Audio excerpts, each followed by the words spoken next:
સુરત આર્થિક રીતે નબળા ઘર વિહોણા પરિવારોને ગરીબી ધોરણે સરકારી આવાસ આપે તે માટે કલેક્ટર કચેરી ખાતે આવેદનપત્ર આપીને રજૂઆત કરવામાં આવી છે। સુરત શહેરના અલગ અલગ વિસ્તારોમાં રહીને છૂટક મજૂરી કામ કરીને જીવન નિર્વાહ કરીને જીવન ગુજારનાર લોકોએ આજરોજ કલેક્ટર કચેરી ખાતે જણાવ્યું હતું કે અમારી પાસે રહેવા માટે પોતાનું ઘર ન હોવાથી અમો જીવન જીવવામાં અસહ્ય તકલીફોથી પીડાઈ રહ્યા છીએ। આજની સુધી અમોએ કોઈ પણ સરકારી યોજનાનો લાભ મેળવેલ નથી અને અમે પણ ભારતના નાગરિક છીએ।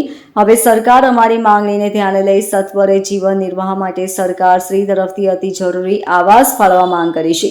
કલેક્ટર કચેરીમાં મોરચામાં મોટી સંખ્યામાં મહિલાઓ નાના નાના બાળકો સાથે હાજર રહીને કલેક્ટર કચેરી ખાતે આવેદનપત્ર આપીને રજૂઆત કરી છે।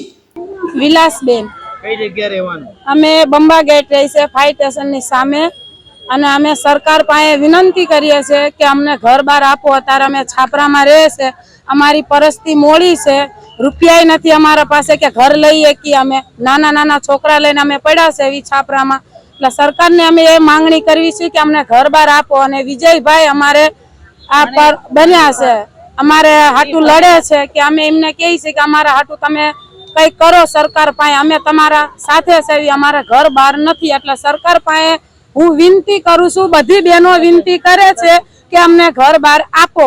કેટલી બહેનો તમે આજે અહીંયા? અમે 100-150 બહેનો છે, એટલે બધા બહેનો અમારે અમે મળીને આવ્યા છે કે ઝુંપડપટ્ટી માંથી આવ્યા છે કે પાણી ભરાઈ ગયું તો અમારા છાપરામાં, એટલે અમે કહે છે કે અમને ઘર બહાર આપો। કઈ કઈ તકલીફો તમને ઘર વગર? બધી તકલીફ છે, ધંધા પાણીની તકલીફ, પાણીની તકલીફ છે, લાઇટની તકલીફ છે, બધી બાથરૂમની તકલીફ છે, બહાર શૌચાલયમાં જાવી છીએ અમે, અત્યારે કઈ વ્યવસ્થા અમારી નથી। અમે સરકાર પાસેથી અમને કોઈ લાભ નથી મળ્યો, એટલે સરકારને અમે કહીએ છીએ અમે ભારતમાં રહેવી છીએ કે અમને લાભ આપો।